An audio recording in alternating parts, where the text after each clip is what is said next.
बिस्मिल्लाहिर्रहमानिर्रहीम। नाजरीन, hit story के साथ मैं हूं शमशाद मांगट। नाजरीन, ख़बरों के तो अंबार हैं, लेकिन सारी बुरी ख़बरें हैं। कोई अच्छी खबर तो आ नहीं रही, चूँकि हमारे जो अकाबरीन हैं, सियासतदान हैं, हमारी इस्टेब्लिशमेंट है, वो मिल बैठ के ऐसे फैसले तो कर नहीं पा रही कि जिससे हमें नज़र आए कि मईशत जो है वो बेहतरी की तरफ जा रही है, मुल्क में इस्तेकाम आ रहा है। अदम इस्तेकाम की बातें हो रही हैं, बल्कि अदम इस्तेकाम बढ़ता चला जा रहा है।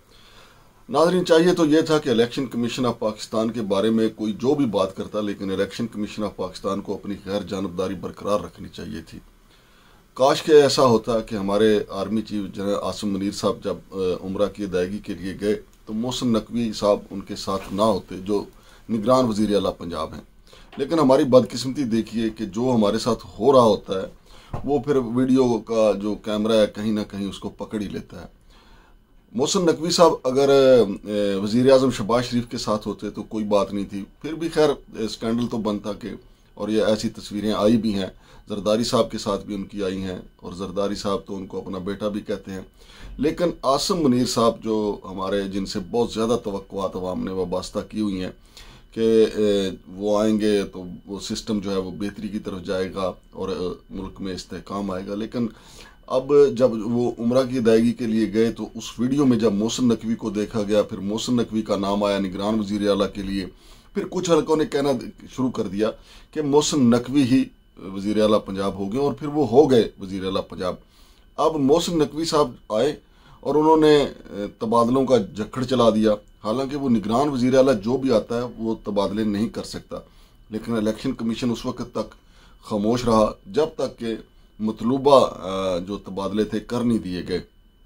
चुनाचे इन तबादलों को इमरान खान तो कहते हैं कि हम चैलेंज करेंगे, जो अदालतों का फैसला आएगा उस वक्त तक कितना पानी जो है वो पुलों के नीचे से बह चुका होगा। लेकिन इलेक्शन कमीशन को चाहिए था कि अगर वो वाकई गैर जानबदार इलेक्शन करवाने जा रहे हैं, ये तो मुझे लगता है कि 90 की दहाई बल्कि 80 की दहाई में हम वापस दोबारा जो है हमारा रिवर्स गियर लग गया और बहुत खौफनाक इलेक्शन होंगे। नाजरीन, इलेक्शन जैसे भी होंगे, जिस तरीके से भी होंगे, अगर इमरान खान जीता तो जो पीडीएम है वो नहीं मानेंगे, और पीडीएम जीती तो इलेक्शन इमरान खान तो मानेगा ही नहीं। इसका मतलब है कि अदम इस्तेकाम जो है वो तवील अरसे के लिए है।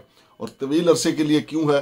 क्योंकि हमारे जो बड़े हैं वो दुरुस्त फैसले नहीं कर रहे, बल्कि वो सबकी अपनी अपनी अना है। कहते हैं कि जी इमरान खान की अपनी अना है। अगर इमरान खान की अना है तो दूसरी तरफ इस्टेब्लिशमेंट की भी अना है, मौलाना फजल रहमान साहब की भी अना है, मियाँ नवाज शरीफ साहब की भी अना है। सब के सब अपनी अपनी अनाओं को पाल रहे हैं, और पाल भी बाकायदा जिस तरह पहलवानों को पाला जाता है कि दूध, मक्खन और देसी घी की जो खुराकें दे रहे हैं अपनी अनाओं को। तो ऐसी सूरत हाल में मुल्क का भला कैसे भला हो सकता है? अब आप देखें कि पिछले 2 दिन से ही खबरें आ रही थी, जिस दिन से मोहसिन नकवी जो हैं वज़ीर आला पंजाब बने हैं, कि अब बड़े पैमाने पे गिरफ्तारियां होगी। अब इलेक्शन कमीशन की तौहीन के इल्ज़ाम में फवाद चौधरी को लाहौर से गिरफ्तार कर लिया गया है। तो माजी में इससे ज़्यादा कुछ हुआ है, लेकिन अब उनको गिरफ्तार कर लिया गया है। हालांकि इससे फवाद चौधरी के कद काठ में भी इजाफा होगा, पीटीआई को भी बड़ा फ़ायदा होगा। लेकिन सवाल ये पैदा होता है कि इलेक्शन कमीशन की साख कहाँ जाएगी? अभी इसी केस में तौहीन इलेक्शन कमीशन के केस में असद उमर और इमरान खान भी मफरूर हैं, हो सकता है उनकी गिरफ्तारी भी हो। और इमरान खान की अगर गिरफ्तारी होती है तो मैं ये समझता हूँ कि इमरान खान को पहले से पता है कि उन्होंने अपना ज़हन लाजमी तौर पे बनाया होगा। अगरचे उनके मुखालफिन कहते हैं कि इमरान खान 2 दिन की जेल भी बर्दाश्त नहीं कर पाएंगे, लेकिन मैं ये कहता हूँ कि जो बंदा गोलियाँ बर्दाश्त कर गया उसने ज़हन के अपना जो ज़हन साजी जो है वो जेल के लिए भी की होगी। तो जेल जाएंगे तो पार्टी को एक नया जो है वो हौसला और वलवला मिलेगा। उनके कारकुन, आपको पता है पहले ही उन्होंने ये साबित किया है कि वो बर्गर कारकुन नहीं है, और पिछले 8-9 माह से पीटीआई का वर्कर जो है मुसलसल मार खा रहा है। और आने वाले दिनों में पीटीआई के लिए वक्त अच्छा नहीं है, क्योंकि जो सिस्टम बनाया जा रहा है, और लगता नहीं है कि कोई कुव्वत जो है इस सिस्टम को ठीक करने के इकदाम करेगी। दूसरी तरफ नाजरीन, मैं आपको ये भी बताऊं कि खैबर पख्तूनख्वा से इतलात आ रही हैं कि वहाँ भी पेट्रोल ख़त्म है, पंजाब से इतलात आ रही हैं कि वहाँ भी पेट्रोल ख़त्म है। और ये पेट्रोल ख़त्म होने वाला जो सिलसिला है, जो बिजली का ब्रेक डाउन हुआ है, उसमें भी यही कहा जा रहा है कि चूँकि हमारे पास पेट्रोल नहीं था इसलिए वो ब्रेक डाउन हुआ। और आपको याद होना चाहिए कि चंद रोज़ पहले हमारे जो वज़ीर दफ़ा हैं ख्वाजा आसिफ ने पहले ही कह दिया था कि अचानक ब्लैकआउट हो सकता है, और फिर ब्लैकआउट हुआ और अभी तो जो माहिरीन हैं वो कह रहे हैं ये एक ट्रेलर है, इसके बाद ये ट्रेलर और चलेगा। यानी इसका मतलब ये है कि पेट्रोल अगर वाकई खैबर पख्तूनख्वा के पास भी नहीं, पंजाब के पास भी नहीं, तो सब कुछ तो जाम हो जाएगा। हम तो अब अल्हम्दुलिल्लाह इतनी तरक्की कर चुके हैं कि या हम बिजली के बगैर भी नहीं रह सकते, पेट्रोल के बगैर भी नहीं रह सकते। अब तो लोगों ने जो उनके घरों में पड़ी हुई पुरानी साइकिलें थी वो भी जो है कबाड़ को दे दी हैं। लिहाजा लोगों को अब पत्थर के ज़माने की तरह पैदल चलना पड़ेगा, लेकिन इसका फ़ायदा ज़रूर होगा, उनकी सेहत पे अच्छे असरात मुरतब होंगे, जो चर्बी चढ़ी हुई है वो भी उतरेगी पैदल चलने से, उनके सेहत के जो है बेहतर होगी, दिल के अमराज भी दूर होंगे। लेकिन ये तो चले एक ज़राह तफन्नन ये बात कही जा सकती है, लेकिन जो काम जो मुल्की तरक्की का पहिया पेट्रोल और बिजली के साथ चलता है वो तो रुक जाएगा। और आपको ये खबरें भी तो मिल चुकी होंगी कि हमारी कितनी टेक्सटाइल जो है वो बंद हो चुकी है, बड़े पैमाने पे जो है वो हमारी फैक्ट्रियां बंद हो चुकी हैं, लोग बेशुमार जो हैं बेरोज़गार हो चुके हैं। लेकिन अब ये नया सिलसिला, मिसाल के तौर पे अब फवाद चौधरी गिरफ़्तार हुए हैं, उनको कैंट की कचहरी लाहौर में पेश कर दिया गया, वहाँ से उनका राहदारी रिमांड लिया जाएगा। उन पे पीटीआई के कारकुनों ने फूलों की पत्तियाँ निछावर की हैं, यहाँ इस्लामाबाद लाया जाएगा। तो यही की जा रही है कि 1-2 दिन में उनकी ज़मानत हो जाएगी। लेकिन चले अपना ज़ायका इलेक्शन कमीशन ऑफ पाकिस्तान ने अपने मुंह का ज़ायका जो है वो बदल लिया है, और फवाद चौधरी को इस गिरफ़्तारी का जो है वो बड़ा फ़ायदा होगा, क्योंकि ये सियासी गिरफ़्तारी है और सियासी गिरफ़्तारियों से सियासतदानों को हमेशा फ़ायदा ही होता है, नुकसान नहीं होता। और नाजरीन, इसके साथ जुड़ी हुई ये भी खबर है कि वज़ीर-ए-आज़म शहबाज शरीफ की तरफ से कहा गया है कि नौजवानों को, ख़वातीन को, ट्रांसजेंडर को जो है वो 75 लाख रुपए तक के बिला सूद कर्जे दिए जाएंगे। उन्होंने तो ऐलान कर दिया है, लेकिन आप बैंकों से जाके मालूम करें, बैंकों में लोगों की जो अपने पैसे पड़े हुए हैं वो खौफजदा हैं कि कहीं बैंक हमारे पैसे ना दबा लें। चूँकि जो दिवालिया होने का खौफ है, बैंकों के जो मैनेजर हैं वो लोगों को यकीन दिला रहे हैं कि आपका पैसा कहीं नहीं जाएगा, आपका पैसा नहीं दबाया जाएगा। लेकिन वज़ीर-ए-आज़म ने कहा है कि जी आप 75 लाख रुपए तक का कर्जा ले सकते हैं। इस सिलसिले में मेरी 2-3 बैंकों के मैनेजर से बात हुई है कि क्या वाकई आप कर्जे देने की पोजीशन में हैं।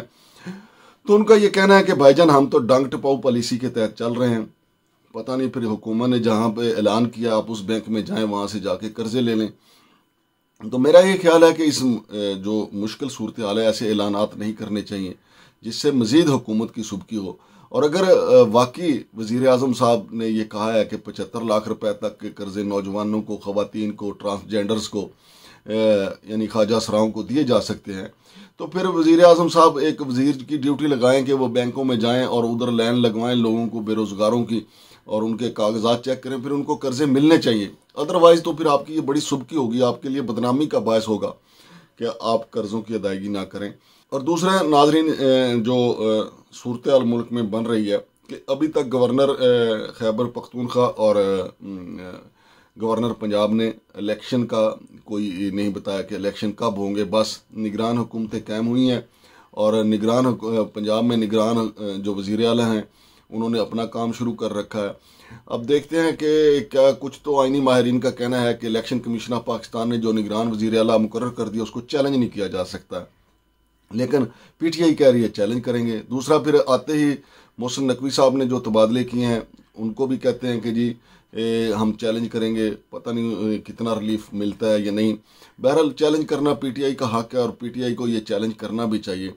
लेकिन सबसे बड़ा ये सवाल आज भी उठेगा, कल भी उठेगा, आने वाले दिनों में ये उठेगा कि क्या जो कुछ हो रहा है इससे मुल्क में इस्तेकाम आएगा? कतई इस्तेकाम नहीं आएगा। जिस तरह के इलेक्शन चाहे जा रहे हैं, जिस तरह के इलेक्शन करवाने का बंदोबस्त किया जा रहा है, जिस तरह 1988 में मोहतरमा बेनज़ीर भुट्टो का मैंडेट चोरी किया गया, फिर 1990 में मोहतरमा बेनज़ीर भुट्टो को हराने के लिए रकूम की तकसीम हुई, ये वारदातें जो हैं मुसलसल हमारे मुल्क में होती चली आ रही हैं। लेकिन इसका नुकसान हुआ है हम रिवर्स गेयर में गए हैं और पीछे चले गए हैं। अब आपकी ये हमारी जो ताकतवर हल्के हैं ये उनकी मर्जी है कि अगर हम आगे नहीं बढ़ना चाहते तो बिल्कुल ना बढ़ें। हमारा पड़ोसी मुल्क बांग्लादेश हमसे आगे चला गया, इंडिया तो खैर वैसे ही बहुत ज़्यादा आगे है, हत्ता कि अब तो अफ़गानिस्तान जो है वो हमसे ज़्यादा बरकरफ्तारी के साथ तरक्की कर रहा है।